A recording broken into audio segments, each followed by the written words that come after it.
natin, nung nakaraang halalan, 2022, tama ba tayo? Yes po. 2022 yung last presidential election.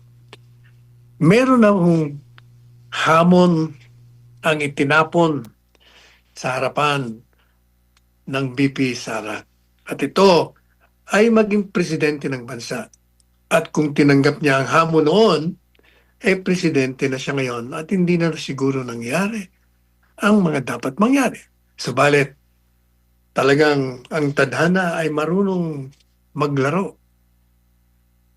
Siguro sa isipan ni Inday Sara, siya hindi pa handa noong 2022 at kinakailangan pa na magkaroon siya ng karanasan upang kanyang maging sandata na pangunahan ang sambayanang Pilipino sa daan patungo sa magandang kinabukasan.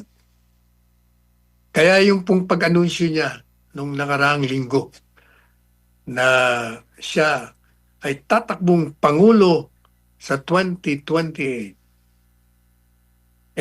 ito po ay ang pagtanggap sa hamon na ibinigay sa kanya ng mga Diyos ng tadhana. Tinatanggap niya na siya ang mangunguna. Tinatanggap niya ang tungkulin ang nasa kanyang balikat na iangat ang ating bansa, na sirain na ang mga katiwaliang naganap, ang pagnakaw ng bilyong-bilyong pera ng bayan.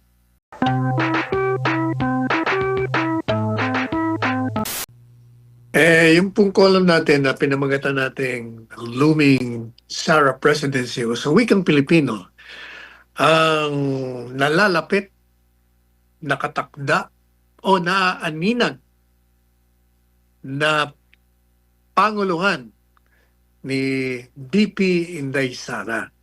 At sa mga unang talata, binalikan po natin. Nagbalik tanaw tayo sa nakaraan na nung nakaraang panguluhan na halala ay kung gusto ni BP Sara na maging presidente ay kanyang-kanya na sana sapagkat ang lahat ng survey, credible surveys, SWS, PALS at kung ano-ano pa, siya po ang nangunguna at tinalo niya sa punto ng trust and approval rating ang mga kalaban niya sa panguluhan. Subalit, sa hindi inaasahang pagkakataon, sa kinagulat ng milyon-milyon na naghihintay sa kanya na maging Pangulo ng bansa, siya po ay bumaba sa pagkandidato sa presidente at siya ay naging vice presidente na lamang at nalikha na nga yung Uniteam at nakita naman natin na overwhelming ang kanilang pagkakapanalo at gaya ng sinabi natin, yan namang si Inday Sara talagang mananalo. Presidente nga, yung pang-vice presidente. At yun naman kanyang katandem na si Presidente Marcos Jr. Kaya lang naman nanalo ay dahil nakakabit ang pangalang Duterte sa kanyang pangalan. Kung wala naman yon, talagang hindi siya mananalo. Mahihirapan siya. Yan po ang nakita natin. At nung manalo na nga, ito pong mga kontra Duterte, mga anti-Duterte forces sa pangunguna ng isang kamag-anak na malapit ng Pangulong Marcos Jr. ay lumikha ng isang alyansa ng mga nasa kaliwa at mga kaalyado ni Presidente Marcos Jr. At inilatag ang pundasyon at patungo doon po sa 2020 na Panguluan, gusto niya maging presidente malapit, madalit sabi, yung head ng Kamara de Representante. At sinimulan na po nila ang sistematiko, orkestradong paninira sa katauhan at integridad ni BP Inday Sara. At nakita natin na sa mga congressional investigation, ipinakita nila hindi lamang ang kanilang kayabangan, hindi lamang ang kanilang pag-aabuso, hindi lamang ang kanilang paglabag sa karapatan ng mga resource persons, ipinakulong pa nila at pinaginitan pa nila. Yung staff ni BP Inday Sara, hiniya nila ron, tinakot nila ron, at hanggang humantong yung kanyang chief of staff, si Attorney Laika Lopez, ay ipinakulong nila. At itong si BP Inday Sara, siyempre naman, nakita naman natin ang kanyang karakter na hindi mo maaaring patahimikin. Ang ginawa niya po ay kumalas siya sa unit team at siya ay nagbitiw sa tungkulin at doon na nga nagsimula ang sunod-sunod na paninira sa kanya. Nagkaroon ng mga congressional investigation, yung mga kalyado ni Presidente Duterte at ni Inday Sara ay tinugis nila. Kagaya, halimbawa, ng religious leader na si Pastor Apollo Kibuloy at ang mga miyembro ng Kingdom of Jesus Christ, kung saan sinalakay nila, sinira nila mga ari-arian at may mga pananakit pang ginawa. Ilang libo ba ang pinadala ng administrasyon para arestuin lamang si Pastor Apollo Kibuloy. At marami pang iba. Idinimanda nila, pinatawag nila sa Kongreso, yung mga kritiko ng Administrasyong Marcos, at hindi sila tumigil. Hanggang humantong ito sa pagsampa ng impeachment. Impeachment na hindi lamang katawa-tawa, kung hindi walang kabase-base sa saligang batas na ang layunin lamang doon sa nagsabwatan na grupo ng kamag-anak na malapit ni Pangulong Marcos Jr., pati na yung mga nasa kaliwa at ng mga nasa dilaw at saka may nagsisipsip kay Pangulong Marcos Jr. na mga dating taga-suporta ni Presidente Duterte na wala sa kapangyarihan at nakakulong na. Nagsama-sama po sila. At nilabag nila ang saligang batas sa proseso ng impeachment. Mabuti na lamang at nandiyan ang Korte Suprema na pinawalang bisa at sinabing ito ay unconstitutional o labag sa saligang batas at ito ay ibinasura.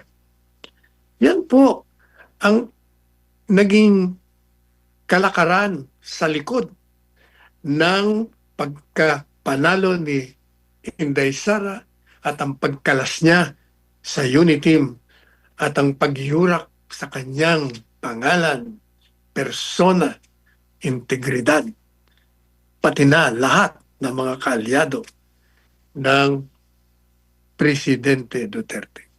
Then sa column natin, sa ganitong kalakaran, kung saan ang mga may hawak ng kapangyarihang pampolitika at nakaupo na namamahala ng pamahalaan ay naging insensitibo, naging bulag, naging bingi sa panawagan ng taong bayan na tigilan nila ang kanilang pagnanakaw sa kayamanan ng bayan. Tugunan nila ang pangangailangan ng bansa. Naging inutil po sila. Mabuti sana kung useless lamang, inutil. Nagnakaw pa sila sa kayamanan ng bayan na inilalaan ng mga sambayanang Pilipino na nagbigay ng buwis upang ito'y bumalik sa kanila sa pamamagitan ng mga serbisyo para sa kanila. Hindi po nila ginawa yun. Kaya sa ganitong kalakaran, ang taong bayan ay naghahanap na ng isang leader, ng isang mamumuno sa kanila upang iahon sila sa putik na kinasasadlakan nila na nilikha nitong mga walang hiyang mga politiko at namamahala na sila ang nanguna sa tinawag na flood control projects corruption, kung saan bilyong-bilyong piso ang kinuha nila upang sila ay magkamal ng maraming pera, habang ang mga tao naman, dahil sa halip na gawan nila ng mga infrastruktura upang mapigil ang baha, ibinulsa po nila, kaya nagkaroon ng maraming sakuna kaugnay sa baha at maraming namatay, maraming ari-ari ang nawala. Kaya ang taong bayan ngayon ay galit na at naghahanap ng isang leader.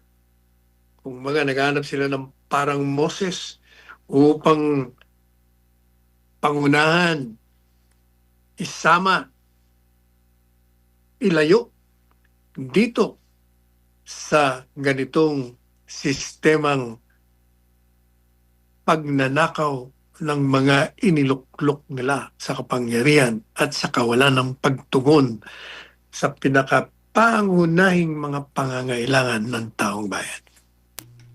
Ang sabi po natin, sa harap ng ganitong kalakaran, ay merong isang tao na nanindigan kahit na nga sunod-sunod at patuloy ang paninira sa kanya. Nakita po natin si Sara Zimmerman Duterte, anak ng Pangulong Rodrigo Roa Duterte, ang hindi natinag, lumaban, nanindigan, at ibinubuwis ang kanyang buhay, kaluluwa, upang magserbisyo sa sambayanang Pilipino, upang matigil na ang malawak na katiwalian, upang mabigyan na ng katugunan ang mga pangangailangan ng sambayanan, upang marating ang pangarap na minimithi ng bawat Pilipino na magkaroon ng isang komportabling pamumuhay o buhay. Natin, noong nakaraang halalan, 2022, tama ba tayo? 22. Yes po. 2022 yung last presidential election. Meron akong hamon ang itinapon sa harapan ng VP Sara. At ito ay maging presidente ng bansa. At kung tinanggap niya ang hamon noon, presidente na siya ngayon at hindi na siguro nangyari ang mga dapat mangyari. Subalit, talagang ang tadhana ay marunong maglaro. Siguro, sa isipan ni Inday Sara, siya hindi pa handa noong 2022 at kinakailangan pa na magkaroon siya ng karanasan upang kanyang maging sandata na pangunahan ang sambayanang Pilipino sa daan patungo sa magandang kinabukasan. Kaya yung pong pag-anunsyo niya nung nakaraang linggo na siya ay tatakbong Pangulo sa 2028, ito po ay ang pagtanggap sa hamon na ibinigay sa kanya ng mga Diyos ng tadhana. Tinatanggap niya na siya ang mangunguna. Tinatanggap niya ang tungkulin ang nasa kanyang balikat na iangat ang ating bansa, na sirain na ang mga katiwaliang naganap, ang pagnakaw ng bilyong-bilyong pera ng bayan. Sirain ang bumalik na sindikato ng mga droga.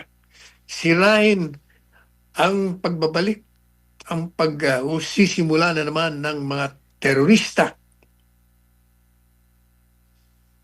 ipagpatuloy ang sinimulan ng mga legasiya ng kanyang ama, kagaya ng Build, Build, Build program, pagtatayo ng mga infrastruktura na pundasyon upang magkaroon tayo ng magandang ekonomiya, ang pagpapatayo ng mga gusali ng eskwelahan upang magkaroon ng bubong ang mga batang mag-aaral, magpatayo ng mga ospital para madagdagan ang mga manggagamot, mga ospital na magbibigay ng libreng serbisyo sa mga pasyente upang tulungan ang lahat ng mga diskontento at neglected na sektor ng ating lipunan, kagaya ng mga mangingisda, mga manggagawa, mga ordinaryong tsuper sa jeepney, lahat na uri ng manggagawa ay matulungan niya.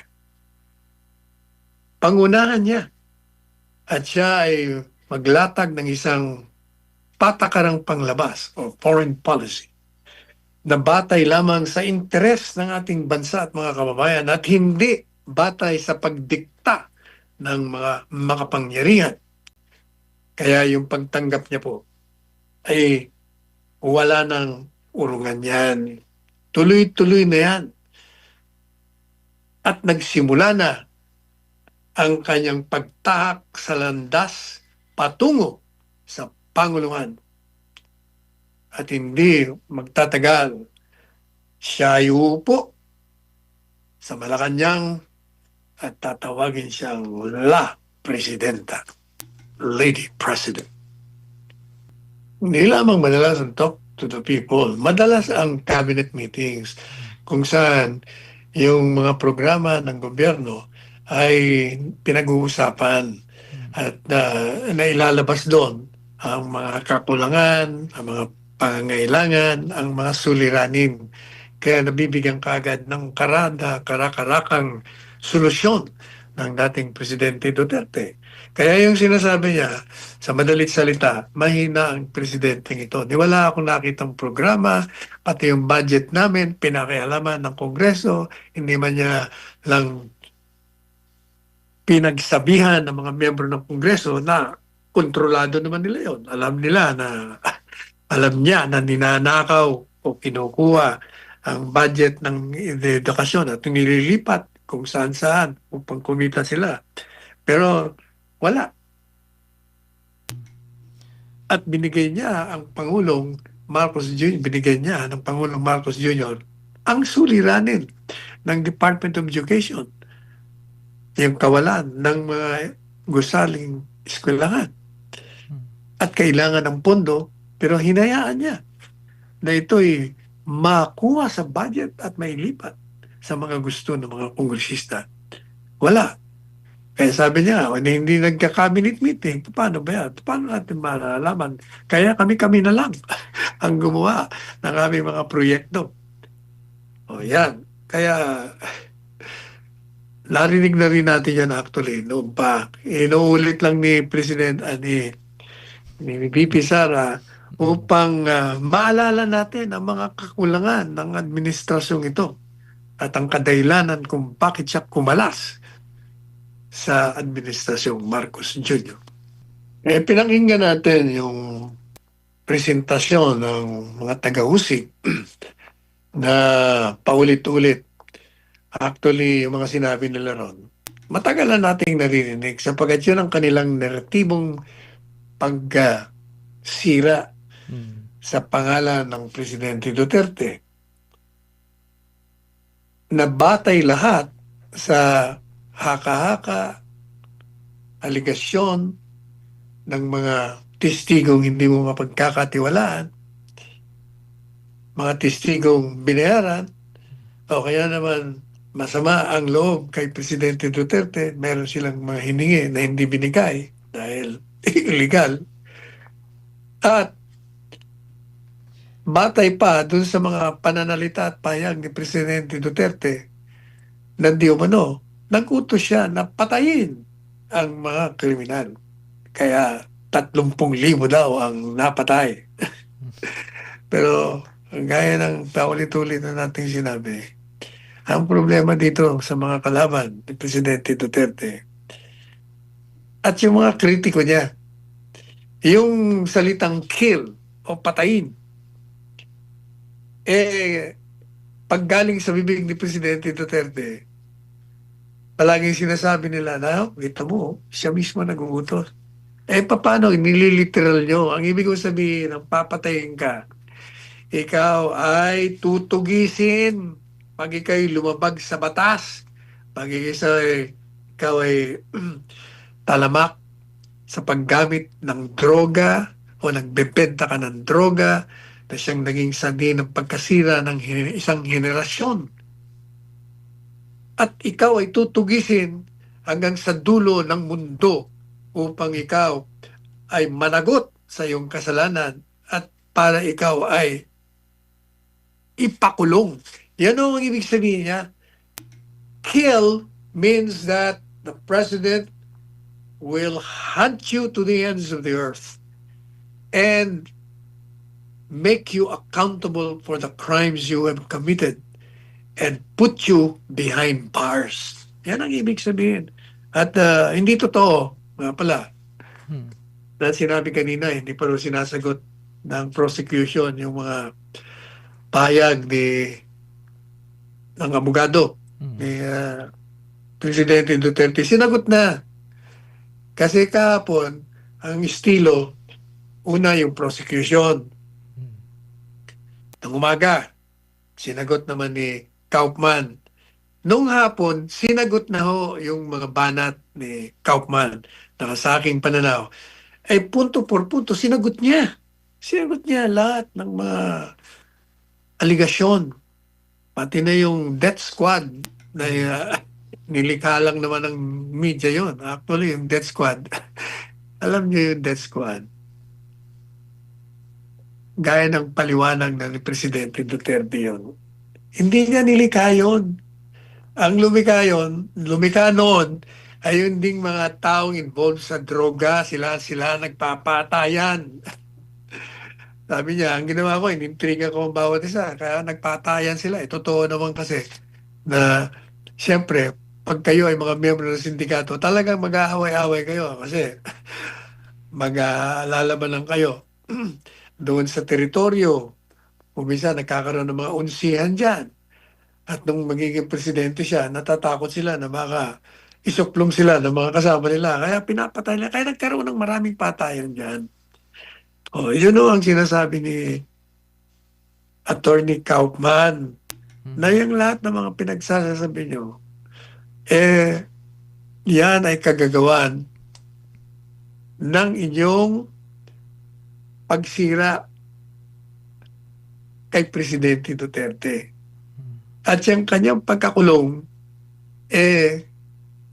sa totoo lang at matagal na rin nating sinasabi, yan ay kagagawan ng Pangulong Marcos Jr. Sapagkat kahit nasa harap ng kanyang mga pahayag na walang jurisdiction ang ICC, paulit-ulit at napupuri pa natin, tama yan.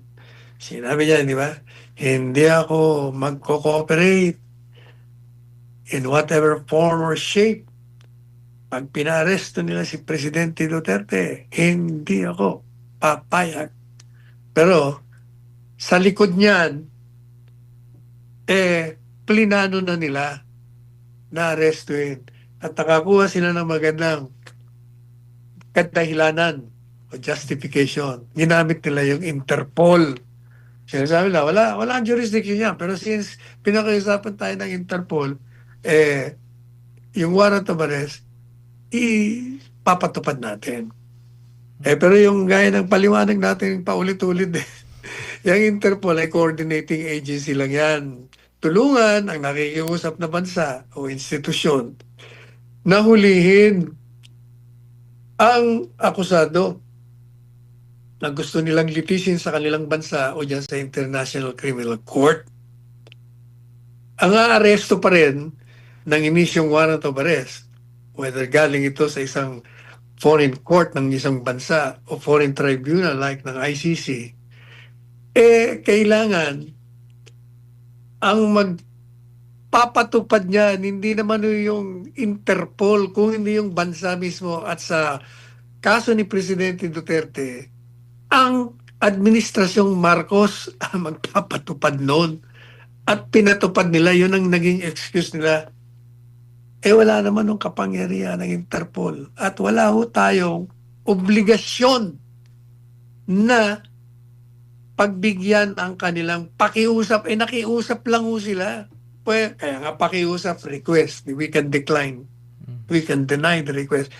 Pero dahil nga plinano na nila ang pag-aaresto, ang pagpapakulong at pagpapatapon at ang paglitis dyan o dito sa dahig, dahil nandito tayo ngayon sa International Criminal Court, na tuklasan po yan dahil nagkaroon ng palitan ng email ang mga opisyalis ng administrasyon at ng ICC. Ang katunayan, nag-usap-usap sila dyan at sinabi ng administrasyon na kung kayo magre-request, kung kayo makikiusap sa amin na ulihin itong si Presidente Duterte, gagawin namin. Kaya naman itong ICC, yung pala, pwede pala tayo mag-request. Kaya nag-request naman sila. Kaya pinatupad, ginamit ngayon ng Interpol. Yan ang sinasabi ni Attorney Kaufman. Yan matagal na rin na bulgar yan, hindi ba? Halos alam na ng taong bayan yan. Sinasabi lang ni Attorney Kaufman, para for the record, yan ang sagot niya dito sa unang mga pahayag nitong prosecution. Ito nga isang abogadong Pilipino dyan Sabi ba naman yan daw itong mga supporters ni Presidente Duterte, ito na yung mga clones ni Presidente Duterte. At ito raw ay nagkaroon ng parang yung pandemic, may virus. Ito raw yung tinatawag na virus of impunity. At kailangan daw bakunahan para matanggal yung ano ba ang virus sa Pilipino? Mikrobyo. Parang ganun, attorney. Virus. Kaya sagot ko po nung kagad nung ako'y tinanong anong masasabi mo doon sa virus of impunity nitong abogadong Pilipino. Sabi ko, ang tinutukoy niya ay yung virus of lies. Mikrobyo ng kasinungalingan. Sila ang dapat na bakunahan. Dahil puro kasinungalingan ang pinapakalat nila. Hindi kami nagkausap. Kasi nahila ako ng mga reporters doon sa labas. Nako, mabuti nga, nakabalik pa ako dahil 1 hour and a half, wala na akong ginawa. Kundi sumagot, mabuti, napakain ako nila doon sa yung mga nandun. Yung mga lutong bahay sila. Hindi kami nagkausap. Yung mga ibang abogado, nagkita sila. Pero ako hindi nakakausap. Hindi ko siya nakakausap. Nagkaroon lang ng insidente kung saan kausap ako ng isang journalist sa isang istasyon. Nag-uusap kami, biglang binigay niya yung telepono doon sa abogado kay Attorney Kaufman. Kaya nagulat na lang ako, may nagsasalita rin. Sabi niya, pinupuri kita and so forth and so. Kung ano mga sinabi niyang paghanga sa akin. Sabi ko, sino ka ba? Who are you? Kasi hindi ko naman kilala ang boses niya. Saka akala ko hinak yung telepono ko dahil ang kausap ko naman yung journalist, hindi naman siya. Yung pala, binigay niya yung telepono. Kasi daw, kaya niya naman daw binigay. Nag-aksidente daw silang nandun siya sa hotel nung kami nag-uusap. Lumabas at dahil naputol daw yung aming usapan, ang signal masama Sa break ng pagputol, nagsabi raw nung journalist sa kanya, Attorney Kaufman, I'm just talking to the former Chief Presidential Legal Counsel. Bigla daw akong pinuri. So, ang ginawa niya raw, di binigay yung telepono. Tinuloy niya papuri sa akin. Sabi ko, Nagulat ako. Sabi ko, Mm. nahak yata telepono ko. Bakit di ba nakakausap ko? Kaya sinabi ko, sino ka ba? O yun lang ang insidenteng nagkausap kami sa Ayun. telepono. Sandali lang yun. Wala pang 2 minuto yun. O. Mm. Ayun. Pero nung nagkaroon ng break, kahapon, dahil nga hinila ako, ang daming istasyon ng, ng Mm. network na kumbaga sunod-sunod yung mga interviews. Opo. Kaya hindi ako nakasama doon nung nakita-kita sila sa loob Mm. during the break. Well, ngayong umaga dito sa Opo. atin, may 10:00 ng umaga dito sa amin, sa Hague. Mm. Itutuloy ang hearing. Kasi kahapon, yung afternoon, sinagot nung isa sa mga prosecutor yung payag ni Attorney Kaufman Mm. na klarong-klaro, mahusay ang kanyang presentasyon. Sinagot niya bawat mga kasinungalingan ng kabila. Sumagot na ng prosecutor.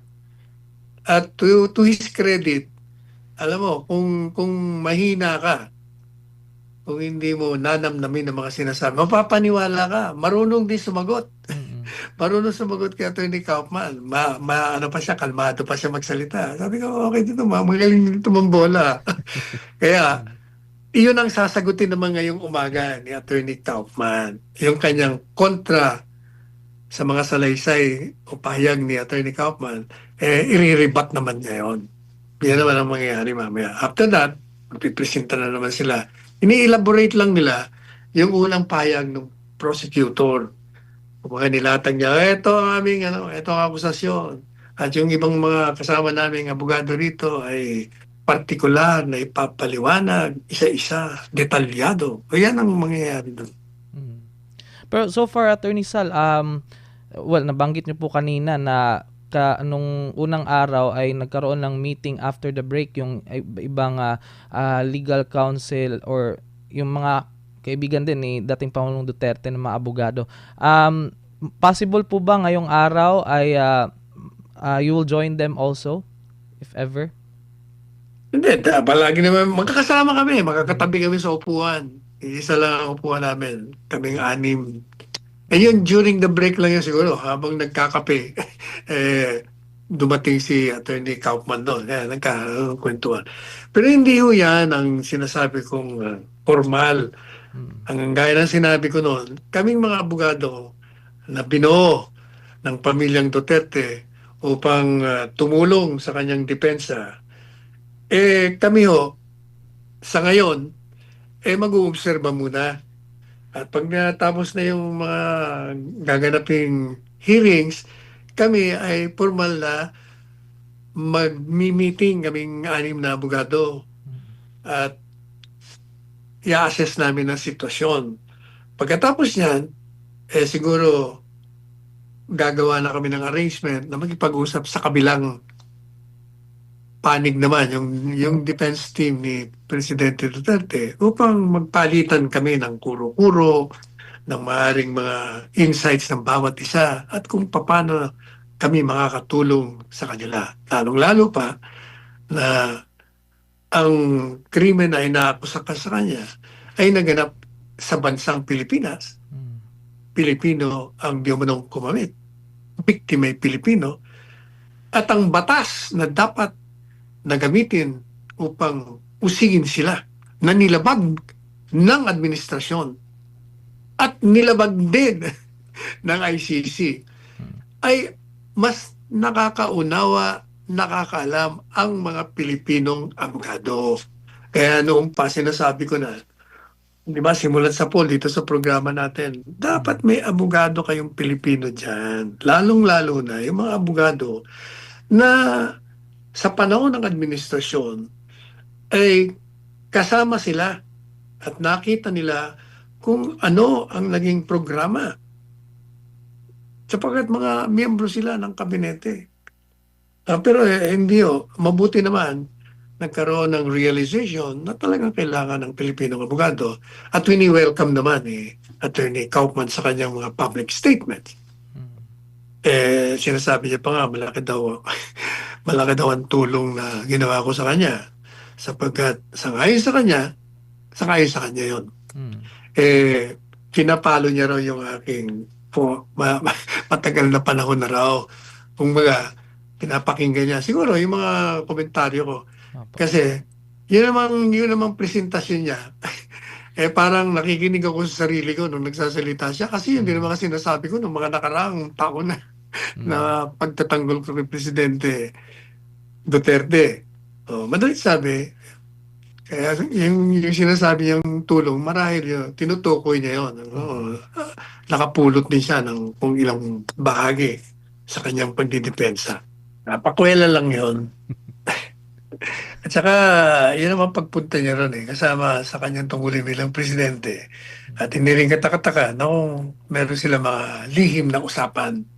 Kasi ang problema ngayon ni Pangulong Marcos Jr., gaya ng sinabi ko, yung looming presidency ni Sara, yun ay nakatakda na. At siguradong mananalo yun. Lalong-lalo pa kung kanyang vice presidente si Robin Padilla o si Senador Bongo. Wala, natapos na yung labanan na yan. Ngayon, problema niya, tatakot siya. Baka ipoprosecute siya ng administrasyong Inday Sara. Hindi siya dapat matakot kung totoo yung sinasabi niya na wala siyang kinalaman. Yan naman pong problemang yan. Ginagawa na kagad nila ng solusyon ngayon. Kailangan magkaisa tayo kasi kung kayo lang mag-isang mga dilawan, mga pinglawan, mga pink at kaliwa, talagang talo.